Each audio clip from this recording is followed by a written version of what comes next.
Hezbollah के अपने video viral करने शुरू कर दिए हैं।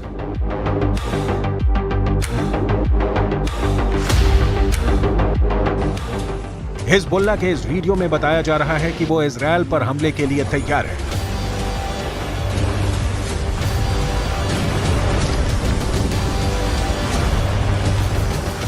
इस वीडियो में हिजबुल्लाह का मैसेज साफ है कि उसका अटैक ऐसा होगा जो इजरायल रोक नहीं पाएगा।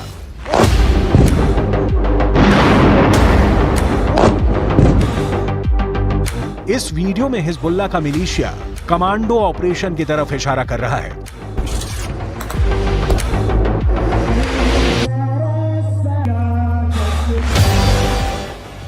इस वीडियो में हिजबुल्लाह बता रहा है कि उसके कमांडो मोटरसाइकिल पर आएंगे और इजरायल की सेना भागती हुई नजर आएगी।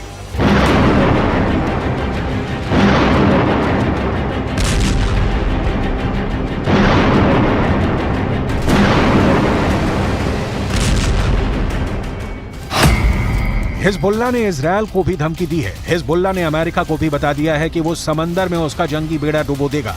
क्या ऐसा मुमकिन है? हिजबुल्लाह की इस चेतावनी को इजरायल में बहुत गंभीरता से लिया जा रहा है। हिजबुल्लाह कैसे युद्ध लड़ता है ये इजरायल पहले भी देख चुका है। इस बार गाजा को बचाने के लिए हिजबुल्लाह इजरायल से लड़ना चाहता है और इस बात को लेकर इजरायल से ज्यादा अमेरिका बेचैन हो गया है। ये दोनों देश हिजबुल्लाह को आतंकवादी गुट मानते हैं, जबकि रूस, चीन, कतर, ईरान और भारत भी हिजबुल्लाह को आतंकी संगठन नहीं मानते।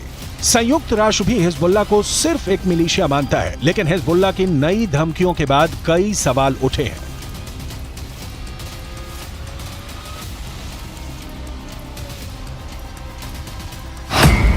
सवाल नंबर 1, हिजबुल्लाह कौन है? तो जवाब है, हिजबुल्लाह लेबनान की एक राजनीतिक पार्टी है और इसका अपना एक मिलिशिया है।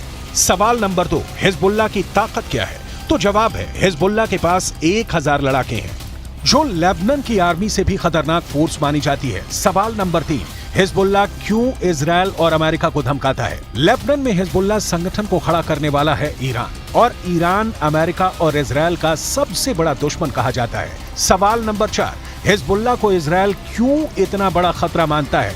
हिजबुल्लाह ने रूस की फौज के साथ मिलकर सीरिया से आईसिस को पूरी तरह खत्म कर दिया। हिजबुल्लाह ने ईरान के ऑर्डर पर सीरिया में युद्ध लड़ा और अब वहां तैनात है। सवाल नंबर 5, क्या हिजबुल्लाह इजरायल को हरा सकता है? हिजबुल्लाह 2006 में इजरायल के खिलाफ युद्ध लड़ चुका है। 34 दिनों तक चले इस युद्ध में इजरायल को सीज फायर के बाद लेबनान से पीछे हटना पड़ा था।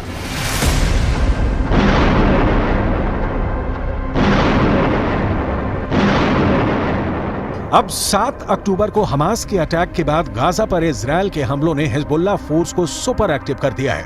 हिजबुल्लाह ने बहुत साफ शब्दों में कह दिया है कि वो इजरायल पर हमला कर देगा और ये वार्निंग देने से पहले इजरायल तक मैसेज पहुंचा दिया कि अगर इजरायल की सेना फिलिस्तीन के गाजा में घुसी तो वो उत्तरी सीमा की तरफ से इजरायल पर चढ़ाई कर देगा। इजरायल और लेबनान के बीच करीब 130 किलोमीटर लंबा बॉर्डर है और यहाँ संयुक्त राष्ट्र की शांति सेना तैनात रही है। इसमें भारत की फौज भी शामिल है। इस वक्त इजरायल को गाजा से ज्यादा इस बॉर्डर की टेंशन है, क्योंकि अगर इजरायल गाजा में घुसा तो हिजबुल्लाह उत्तर की तरफ से इजरायल से हमला बोल देगा।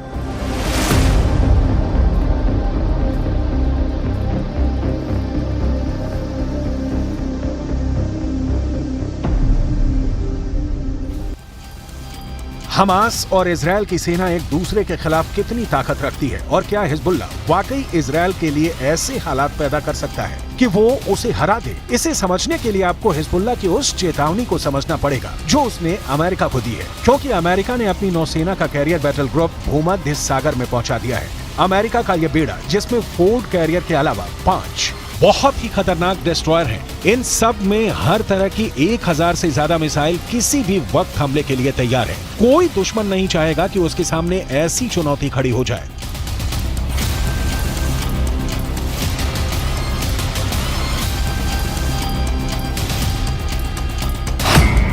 इस वक्त ये कैरियर इजरायल के गाजा में पश्चिम में भूमध्य सागर में तैनात रहेगा और वहीं से ऑपरेशन चलाएगा। उसकी रेंज में लेबनान भी होगा, सीरिया भी होगा, तुर्की भी होगा और मिस्र के आसपास का इलाका भी होगा। यहीं से ये इजरायल के एयर स्पेस को सुरक्षित रखेगा और हमला भी कर सकता है। ये सब ऑपरेशन अमेरिका के फोर्ड क्लास के कैरियर और उसके बेड़े में मौजूद बड़े बड़े डिस्ट्रॉयर पूरा कर सकते हैं। ऐसा अमेरिका पहले इराक में कर चुका है, उसने अफगानिस्तान में करके दिखाया है और ईरान को भी वो लगातार धमकी देता रहा है। इजरायल के लिए भी जेराल्ड फोर्ड कैरियर को भेजना एक बड़ा युद्ध छेड़ सकता है।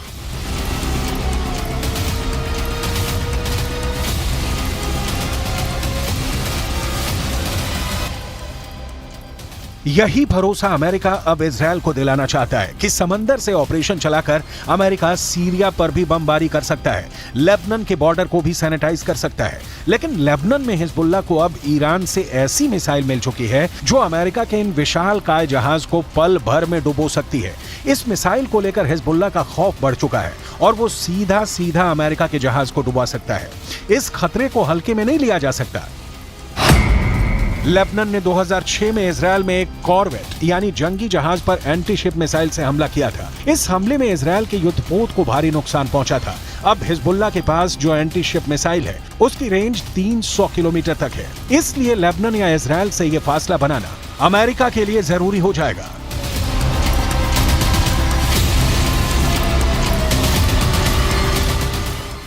इसमें कोई शक नहीं कि हिजबुल्लाह की लीडरशिप तेहरान से मिलने वाले ऑर्डर पर काम करती है।